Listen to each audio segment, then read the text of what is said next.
Good morning, boys and girls, and welcome back. Today we're going to be dividing radical expressions. Today's going to be action-packed, and we got a lot we got to cover in a short amount of time, so we're just going to get right to it. First, let me share with you our division property of radicals. Okay, and here it is. The square root of a over b. If I have like a fraction inside of a square root, right? What I can do with that is I can split that up into two separate square roots. Some kind of just general rules we have with fractions and radicals is we do not like fractions inside of radicals. We want to take care of that, and we want to try to split that up when we can. This rule goes both ways. If I have two radicals, technically I could put them all together under one radical, and we would do that oftentimes so that we can reduce fractions. And we're going to talk about a work a way around that. But mainly what you want to know is, like on number one, if I have a square root inside of a radical, if I have a fraction inside of a radical, I want to go ahead and separate that up. So like I would make this square root of 9 over the square root of 4, and now I can take the square roots of those. Hopefully we just know those off the top of our head, and we end up with 3 over 2. All right?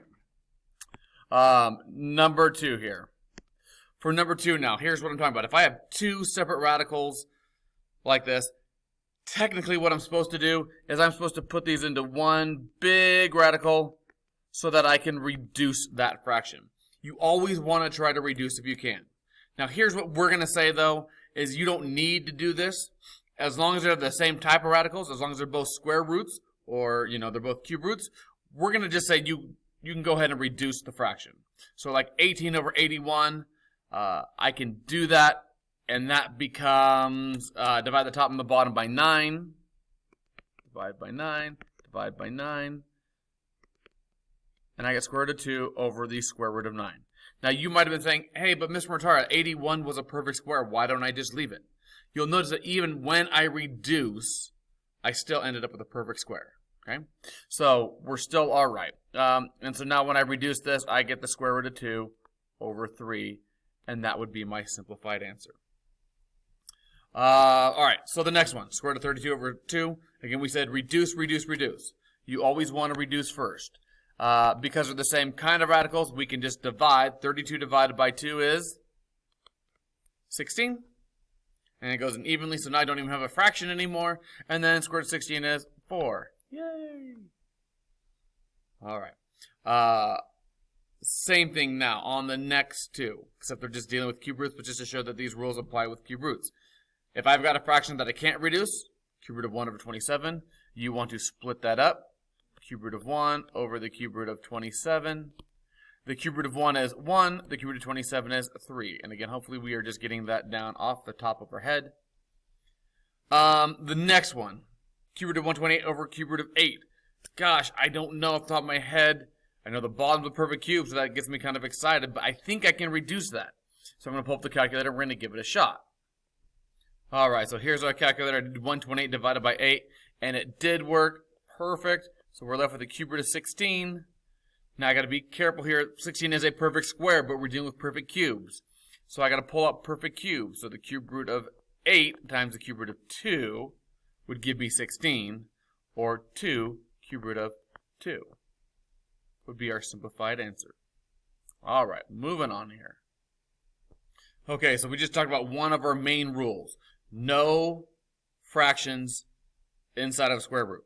Okay, that's something we can't have in an answer. The other thing that we are not going to be able to have in an answer is no radicals on the bottom.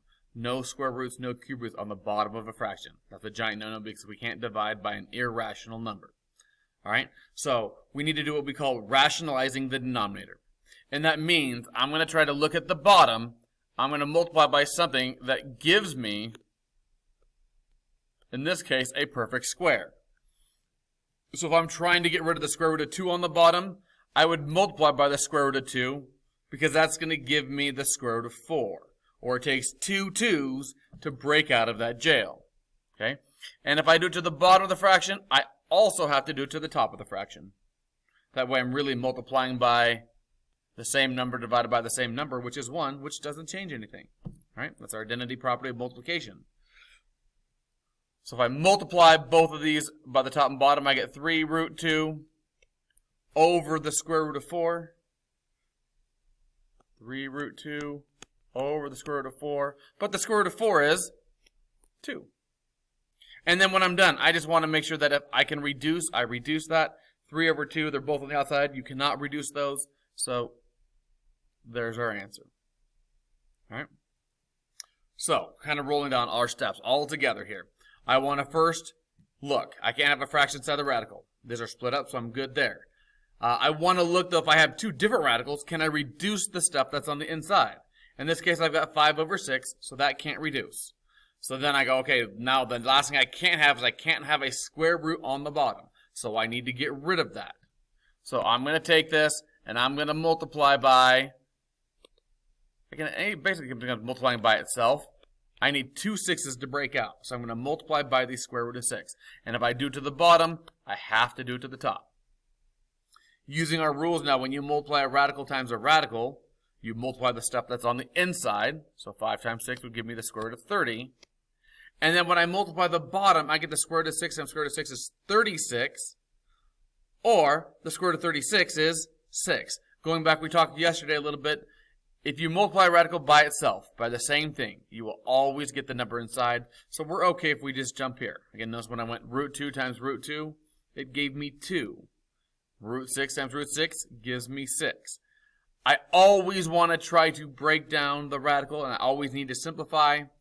However, with 30, I can't divide 30 by 4. I can't divide 30 by 9. I can't divide 30 by 16. I can't divide 30 by 25, and everything else is too big. This is already simplified. So that is my simplified answer, and we're good to go. We want all our answers. Doesn't matter, how we do problems. We want all our answers to look the same. Okay, next problem. So, I have a fraction inside the radical. That's a giant no-no. So first thing I'm going to do is try to reduce if I can. Always reduce first. The 4 over 7 does not reduce. So then I'm going to split it up. Square root of 4 over the square root of 7. Hopefully you recognize that 4 is a perfect square. That's where, again, really knowing those numbers is going to help you. So this becomes 2 over 7.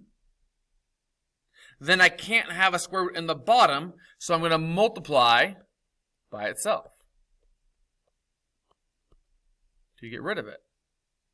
So on top then, I end up with multiply the outsides. 2 times 1 is 2. Multiply the insides, root 7, all over 7. And then lastly, try to reduce if you can, but in this case, we cannot. So there's our answer. All right? Now, same idea with cube roots. Except for it's going to change just a tiny little bit here. All right? But I first want to make sure there's no fraction inside the radical, which in this case there's not. Then I want to make sure, that everything's reduced, which in this case it is.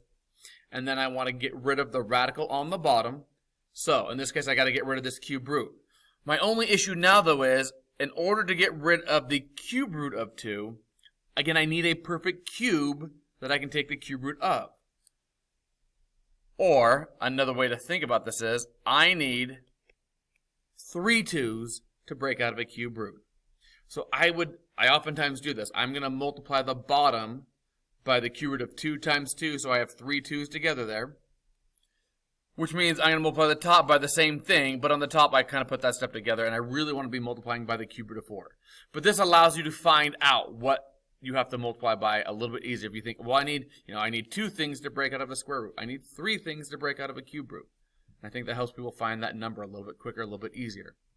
On top, we end up with 5 cube root of 4. And then again on the bottom, when you multiply these together, I'm going to get the cube root of 8. Or whenever you have this, you're always just going to end up with that number that was inside. So the cube root of 8 is 2.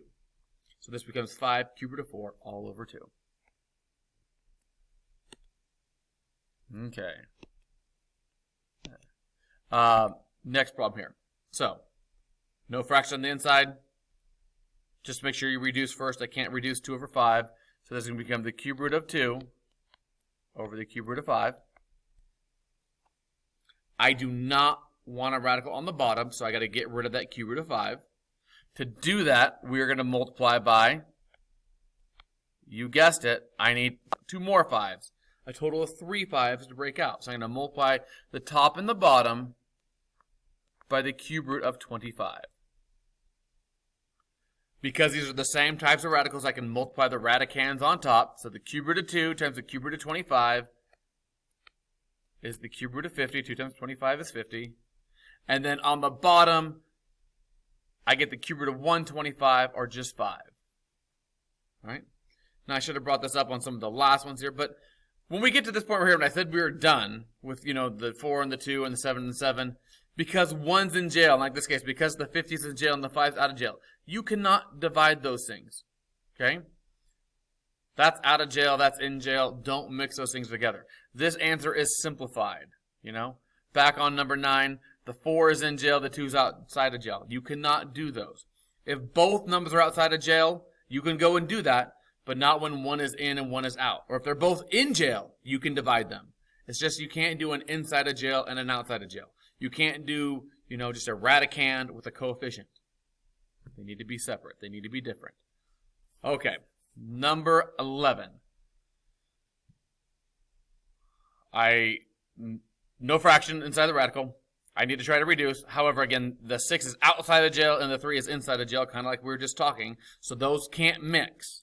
So I just need to go and get rid of the radical. So because it's a cube root, I'm going to multiply the cube root of, and I need 2 more 3's. So I'm going to multiply by the cube root of 9. On top, I get 6 cube root of 9 then. Again, that 6 is outside of jail, so don't multiply it by the 9. And then on the bottom, those 3 3's give me the cube root of 27, or 3. A 3 comes out. Now in this case, the 6 and the 3 are both outside of jail. Like, I can't divide the 3 and the 9 because the 9's in jail, inside the radical. But the 6 and the 3 are both outside. So I can reduce those. 6 divided by 3 is 2, cube root of 9. And that would be our simplified answer. Okay, number 12 here.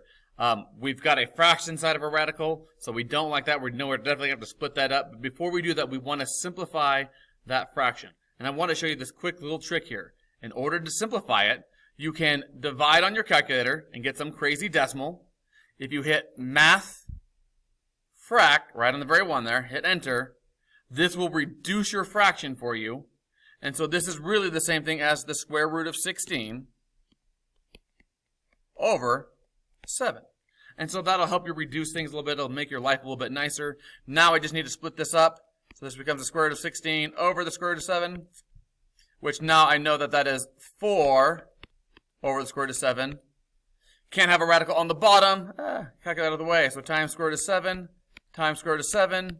And so I get 4 root 7 all over 7 as a simplified answer. All right, 2 minutes, 2 problems. Next one here.